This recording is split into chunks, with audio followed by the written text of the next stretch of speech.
ఇప్పుడు మనం ఒక బస్ ఎలా క్రియేట్ చేయాలి, బస్ డ్రైవర్ని ఎలా క్రియేట్ చేయాలి, స్టూడెంట్స్ని బస్కి ఎలా అసైన్ చేయాలో చూద్దాం. దీనికి ఫస్ట్ మనం ఇక్కడ బస్ మేనేజ్మెంట్ అని కనిపిస్తుంది, దాని మీద క్లిక్ చేయాలి. ఇక్కడ మేనేజ్ బస్ డ్రైవర్ మీద క్లిక్ చేయాలి. మనకి 3 ఆప్షన్స్ కనిపిస్తాయి: create, view and assign bus driver. First create bus driver మీద క్లిక్ చేస్తే మనం ఇక్కడ నుంచి బస్ డ్రైవర్ క్రియేట్ చేయొచ్చు. ఇక్కడ bus driver name, for example నేను సురేష్ అని ఇస్తున్నాం. బస్ డ్రైవర్ లైసెన్స్ నెంబర్ ఇవ్వాలి.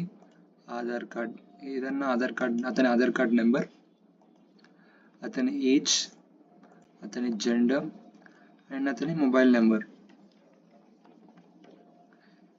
ఇక్కడ అతని ప్రొఫైల్ పిక్చర్, ఇక్కడ అతని email, Aadhaar image, Aadhaar back side image, license front and license back, ఇవి ఇచ్చేసి క్రియేట్ చేయాలి. మనకి ఇక్కడ సురేష్ అనే బస్ డ్రైవర్ క్రియేట్ అయిపోతారు. ఇక్కడ ఈ పేజ్లో, ఇక్కడ వ్యూ బస్ డ్రైవర్ అనే పేజ్లో మనము ఎవరెవరైతే బస్ డ్రైవర్స్ క్రియేట్ చేస్తామో వాళ్ళని చూడొచ్చు. ఓకే, దీని తర్వాత మేనేజ్ బస్ క్లిక్ చేయాలి. మనం ఒక బస్ క్రియేట్ చేయాలి. క్రియేట్ బస్ మీద క్లిక్ చేసి ఇక్కడ bus name, for example bus 45, ఇక్కడ వెహికల్ నెంబర్ ఇవ్వాలి. ఇక్కడ route number, for example route number 1 అని ఇస్తున్నాను నేను. Current status active and trip round trip అంటే స్కూల్ నుంచి డెస్టినేషన్కి అండ్ డెస్టినేషన్ నుంచి అగైన్ స్కూల్కి 2 times సేమ్ బస్ వెళ్తుందని. ఇక్కడ మనము స్టార్టింగ్ పాయింట్ సెలెక్ట్ చేయాలి. దాన్ని మనం ఇక్కడ మ్యాప్లో సెలెక్ట్ చేయొచ్చు, ఆర్ ఇదర్ లాటిట్యూడ్ లాంగిట్యూడ్ ఇచ్చి కూడా సెలెక్ట్ చేయొచ్చు. నేను ఇక్కడ లాటిట్యూడ్ లాంగిట్యూడ్ ఇచ్చి సెలెక్ట్ చేస్తున్నా. ఎగ్జాంపుల్గా నేను ఇస్తున్నాను. ఈ లాటిట్యూడ్ లాంగిట్యూడ్కి నేను స్టార్టింగ్ పాయింట్ వచ్చి తార్నాక అని పెడుతున్నా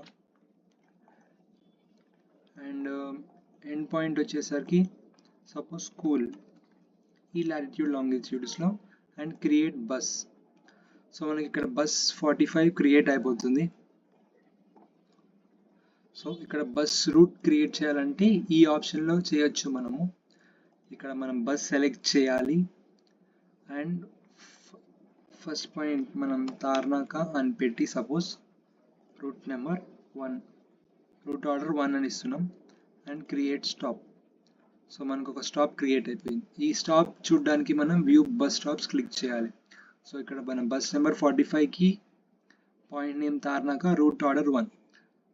మనం ఇంకొక రూట్ ఆర్డర్ కూడా క్రియేట్ చేద్దాము. సేమ్ బస్ నెంబర్ 45కి తార్నాక అండ్ నెక్స్ట్ వచ్చి Secunderabad, route number order number 2 and మనం ఇక్కడ లాటిట్యూడ్ లాంగిట్యూడ్ సెలెక్ట్ చేయాలి ఆ ఒక లొకేషన్కి. నేను డెమోగా ఇదే ఉంచేస్తున్నా, క్రియేట్ స్టాప్. మనం ఇది కూడా ఇక్కడ వ్యూ బస్ స్టాప్లో క్లిక్ చేసి చూడొచ్చు అనమాట. దీని తర్వాత ఈ బస్కి మనము ఒక బస్ డ్రైవర్ని అసైన్ చేయాలి. దానికి మేనేజ్ బస్ డ్రైవర్ క్లిక్ చేయాలి, అసైన్ బస్ డ్రైవర్ క్లిక్ చేయాలి.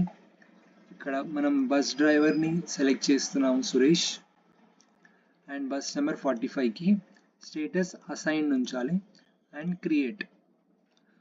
ఇక్కడ మనకి సురేష్ అనే బస్ డ్రైవర్ బస్ నెంబర్ 45కి అసైన్ అయిపోయాడు. నెక్స్ట్ వచ్చేసి మనము క్రియేట్ చేసిన బస్కి స్టూడెంట్స్ని యాడ్ చేయడం. ఇక్కడ మేనేజ్ క్లిక్ చేయాలి, assign student to bus click చేయాలి. ఇక్కడికి వచ్చాక మనము క్రియేట్ స్టూడెంట్ హ్యాస్ బస్ మీద క్లిక్ చేయాలి. ఇక్కడ మనం క్లాస్ సెలెక్ట్ చేయాలి, ఏ క్లాస్ స్టూడెంట్ అని. సపోజ్ 7th క్లాస్ సెలెక్ట్ చేస్తున్నా. సెక్షన్ ఏ, స్టూడెంట్ వచ్చేసి డెమో స్టూడెంట్ అండ్ ఇక్కడ బస్ వచ్చేసి మనం 45కి పెడుతున్నాము. బస్ రూట్ వచ్చేసి మనము తార్నాక పెడుతున్నాం. Status active and create. మనకి ఇక్కడ 7th క్లాస్ ఏ సెక్షన్ డెమో స్టూడెంట్ 45 బస్కి అసైన్ అయిపోయాడు, మనం ఇక్కడ చూడొచ్చు. ఇలా మనం ఒక బస్ క్రియేట్ చేయొచ్చు, బస్ డ్రైవర్ని క్రియేట్ చేయొచ్చు, స్టూడెంట్స్ని అసైన్ చేయొచ్చు బస్కి. ఇక్కడ మనకి బస్ కోఆర్డినేటర్ ఆప్షన్ కూడా ఉంటుంది. ఆ బస్ కోఆర్డినేటర్ని కూడా క్రియేట్ చేయొచ్చు. మనం ఇక్కడ ఇది క్లిక్ చేస్తే మనకి ఇక్కడ ఆప్షన్ ఉంటుంది. ఇక్కడ మనం bus coordinator name, bus coordinators name suppose Mahesh and అతని యొక్క ప్రొఫైల్ పిక్చర్ ఇవ్వచ్చు. ఏజ్ వచ్చేసి 35 అని పెడుతున్నాను, జెండర్ మేల్. ఫోన్ నెంబర్ కూడా ఇవ్వచ్చు మనం. నేను డెమో పర్పస్గా ఈ నెంబర్ ఇచ్చాను, క్రియేట్. సో మనకి మహేష్ అనే పర్సన్ కూడా ఇక్కడ క్రియేట్ అవుతారు. ఇలా మనం బస్ని మేనేజ్ చేయొచ్చు బస్ మేనేజ్మెంట్ మాడ్యూల్ నుంచి.